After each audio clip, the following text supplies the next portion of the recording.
अभिवादन स्वीकार करें। आप देख रहे हैं जनदर्शन न्यूज़। उत्तर प्रदेश में नामांकन का दौर जारी है। इसी क्रम में सिद्धार्थनगर की डुमरियागंज लोकसभा क्षेत्र से आज बीजेपी प्रत्याशी जगदम्बिका पाल ने अपना नामांकन दाखिल किया। नामांकन के दौरान केंद्र सरकार के सूचना प्रसारण मंत्री अनुराग ठाकुर, वहीं प्रदेश सरकार के डिप्टी सीएम ब्रजेश पाठक मौजूद रहे। लंबे काफिले के साथ बीजेपी प्रत्याशी जगदम्बिका पाल ने अपना नामांकन दाखिल किया। नामांकन के दौरान प्रेस के सवालों का जवाब देते हुए अनुराग ठाकुर ने विपक्ष पर हमला बोला। अनुराग ठाकुर ने कहा कि 2 चरणों के चुनाव के बाद विपक्ष को हार का डर सता रहा है। जहां पहले ईवीएम को लेकर सवाल उठाए जा रहे थे, वहीं अब डीप फेक वीडियो का इस्तेमाल कर झूठी अफवाह फैलाई जा रही है। भारत का भविष्य जिहाद और फसाद से तय नहीं होगा। भारत एक लोकतांत्रिक देश है, यहाँ फतवे और फरमान नहीं चलेंगे। भारत का भविष्य जनता के वोट तय करेंगे। सिद्धार्थनगर से संवाददाता नूरुल खान की रिपोर्ट।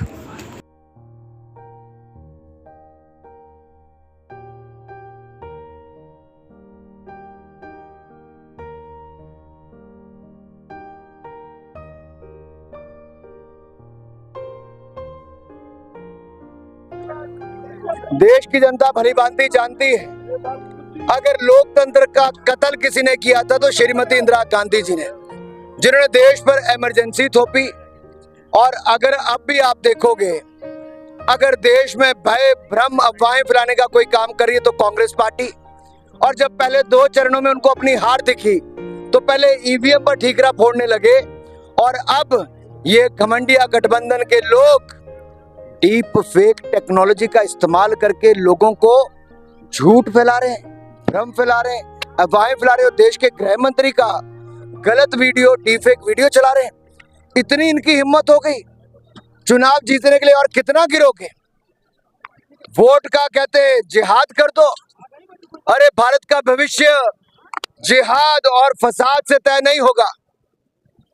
भारत लोकतांत्रिक व्यवस्था है, डेमोक्रेसी है, धर्मनिरपेक्ष देश है। और मैं आपको कहना चाहता हूं, ये देश फरमान और फतवे से नहीं चलता, भारत की जनता के वोट से तय करता है। और भारत की जनता ने 2 बार पूर्ण बहुमत की सरकार नरेंद्र मोदी जी के नेतृत्व में बनाई। और मैं कह दूं, भारत की जनता ने विकास का स्वाद चख लिया है मोदी के नेतृत्व में। और विकास के स्वाद को चखने के बाद एक बार फिर विकास के लिए वोट देंगी, और विकसित भारत बनाने के लिए जनता फिर एक बार कमल का फूल खिलाएगी, मोदी सरकार में। मैं कोई भी उम्मीदवार हो, मैं चुनाव को बड़ी गंभीरता से लेता हूं, इसलिए हर बार मेरी चुनाव का मार्जिन बड़ा है। हमीरपुर की जनता मुझे चुनाव लड़ाती, मेरे पार्टी का कार्यकर्ता चुनाव लड़ाता है, हर बार लीड और बड़ी और जीत बड़ी होती है। रिकॉर्ड काम करवाए हैं, जनता के बीच में रहा हूं, और जनता ने इस बार भी मन जीतने का बनाया है, फिर एक बार मोदी सरकार बनाने का मन बनाया। सर, विपक्ष में कह रही है कि 2 चरण के चुनाव के बाद जो है भाजपा हताश हो गई है, इसलिए वो हिंदू मुस्लिम और मंगलसूत्र पे आ गई। मैं आपको पूछता हूं, आखिरकार देश में जातिगत सर्वे करवाने की बात कौन कर रहा है? और SC ST OBC का आरक्षण का कोटा कांग्रेस ने काटा। राहुल गांधी जी, खड़गे जी, जवाब दें देश को। आपने SC ST OBC का हक क्यों छीना? क्यों 5% आरक्षण आपने, चाहे आंध्र प्रदेश हो, तेलंगाना हो, कर्नाटक हो, ऐसे राज्यों में जहां कांग्रेस की सरकारें हैं, आपने SC ST का दर्जा क्यों छीना है उनसे? और किसको दिया, जरा देश को बताइए। ये लोग तुष्टीकरण की राजनीति करते हैं। ये आरक्षण कटुआ कोई है तो कांग्रेस है, जिन्होंने SC ST का OBC का आरक्षण काटा है। जगदम्बिका पाल जी प्रचंड बहुमत के साथ जीत रहे, उनको एक तरफा वोट मिल रहा है।